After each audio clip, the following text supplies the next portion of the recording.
Don't you want to sit by me? Lay down right here. Lay down. There we go. Good boy. All right. Hey, y'all.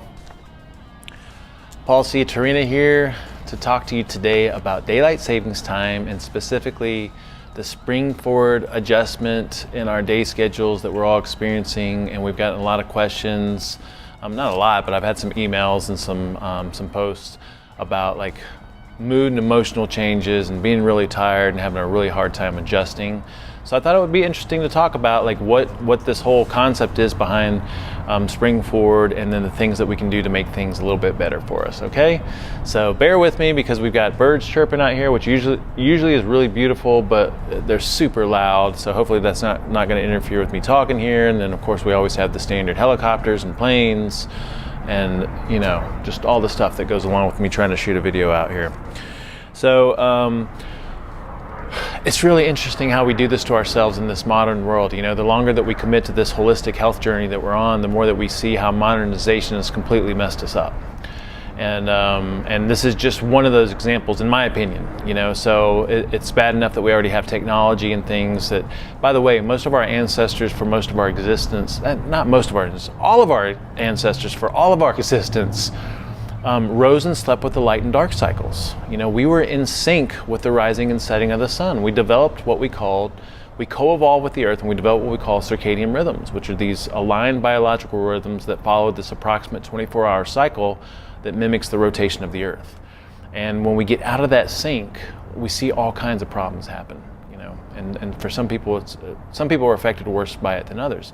But it's bad enough that we have technology that keeps us out of sync. And some of us have responsibilities that we can't really avoid right now, like work schedules and family obligations and things like that. Although ideally down the road, you'd start to move to something that was a little bit more optimal. But now you throw in this man-made time change that throws it off even more, and that happens twice a year. You know, to me, it's just so obvious why we see so many different issues and problems. And this is something that we can't avoid. You know, we have to be in sync with society. So, but it's interesting and useful to talk about this stuff. So, and then think about all the different things that are affected by the time change. You know, not only is our health affected, but, you know, computers have to be synced and work schedules and payment schedules and even machinery and like medical equipment and hospital facility type stuff has to be synced with all this. It seems like just a big chaotic burden to a large degree. And did you know that there's a lot of countries that do this, but a lot of countries have refused to do it because they know about the health impacts. And some countries used to implement it, but stopped implementing it. So that's really interesting. So where did this idea come from? There was a New Zealand entomologist by the name of George Hudson that proposed the idea in 1895, and the reason was because he had a shift work schedule that allowed him to really do what he enjoyed in the evenings after work, which was collect insects and study insects. And so in the little bit of daylight that he had after work, like he really cherished that time. And so he proposed this idea that, hey, why don't we try to change the hourly schedule so that we can give ourselves more daylight hours. And so he proposed this idea to the Wellington Philosophical Society, and that took hold, that got some traction. He also proposed it to some powerful churches at the time. And so over time, like this idea caught on until eventually some local cities started doing it, some local municipalities, some local governments, and then and before we know it, like here, you know, we're implementing it all over the world like this. And again, it all goes back to this guy wanting to have more daylight time to follow his passion and his hobby, which sounds like a great idea. And to a lot of people, it sounds like a great idea to have extra hours in the day. So the idea behind it is, if we move our clocks forward an hour or fast an hour, so instead of it being 6 a.m., it's now 7 a.m., then I'm also giving myself more time, daylight time in the afternoon or evening, because most of us have 9 to 5 work schedules or somewhere around there, which means that when we get off work, we're going to have more daylight hours, which sounds great and exciting because a lot of us like to have that daylight hours to do whatever it is that we like to do in the daylight. But the problem with that is that most of us are not able to change our rise time because of our responsibilities. And so we're giving ourselves more daylight time in a society that is already struggling to get enough sleep time as it is, and is already struggling with technology and everything else, and now we're giving ourselves more sunlight later in the day, And that's why we see so many problems that we do. Now, if you're one of these people that you have a really flexible work schedule and you can get up anytime you want, like, I don't see that really impacting you as much as someone that has to get up at 5 a.m. or 6 a.m. or 4 a.m. or whatever. And then it's really interesting when you look at the amount of daylight that we have normally, naturally. We have about 14 and a half hours of daylight at the highest level of summer, and that's about mid-June. And the sunset time for that would normally be 7 p.m., but because of this man-induced time change, it's 8 p.m. And then the lowest amount of sunlight that we get is mid-December, and that's 9 hours and 45 minutes, and that is a sunset time of about 5 p.m., 4:30 or 5 p.m. And right now, our sunset time, and right now we get about 12 hours of daylight, our sunset time is about 6:45 p.m. So I think that's just interesting information. If we would have just left things alone, I think it would be less of a jump and less of a change and a little bit easier to adapt to and adjust to, and we do it naturally. So understand that circadian rhythms, if you're not familiar with, they affect everything in the body. They affect all of our biology. They affect our hormonal patterns and when we secrete specific hormones. They affect our system function, our organ function. Every cell in our body is in sync with circadian rhythms or is impacted by circadian rhythms. And that means that our emotions and our moods and our energy levels, our insulin sensitivity, anything and everything that happens physiologically, biologically, mentally, and emotionally is going to be impacted by circadian rhythms or lack of being in sync with circadian rhythms.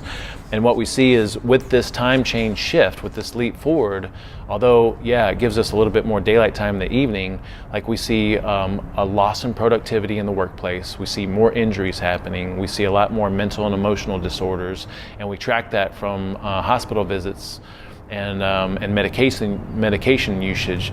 And then on a personal level, like we just see it and experience it all over the place with our clients, the people we work with and interact with, and things that we see posted online and things like that. So people, again, like mood issues, their hunger patterns are different, they have more cravings, and this is in direct response to blood sugar handling being off and insulin levels being off at the wrong times of day. And then we see issues with body composition changes. And so there's just a lot of things that come from it. But again, like I mentioned before, there's really nothing that we can do about it as far as we have to be in sync with it because this is what society is doing. But again, it's just really interesting information to see how this is all messed up. So, all right, so let's talk about what we can do to minimize the impact of this time change. Number one, you have to commit to the hours in bed that you need to have, okay? And ideally you're getting 8 hours of bedtime. That doesn't mean that you're sleeping all the way through, but ideally you're getting 8 hours of bedtime, at a minimum 7 hours of bedtime, okay? Even though you're excited to have this more daylight time and you feel more energized and all that kind of stuff, if you want to be productive during the next day and have good emotions and moods and productivity and body composition and energy levels and performance, then you just need to commit to that part of it, okay? Don't let this time change make you rationalize staying up later but still having to get up at the same time. I think that's one of the biggest takeaways that we have to have. I think something really beneficial that we've seen in the literature that I just recently did a few weeks ago is you want to try to listen to birds as an alarm, all right? So, because it's primordial, it's something that the body responds to differently versus a harsh alarm, like a siren or a loud, like birds chirping, it's great. And the iPhone has a bird chirp, it's called Bird Song or something like that, and I'm sure you can download some other versions of it. So that should help, again, syncing circadian rhythms. And then you want to try to make sure that you're getting sun a little bit earlier in the day. You also want to make sure that you're exercising when the sun is still up. And ideally that's going to be at least 3, 4, 5 hours before going to bed, because exercise has been shown to suppress melatonin secretion if you do it too close to bedtime.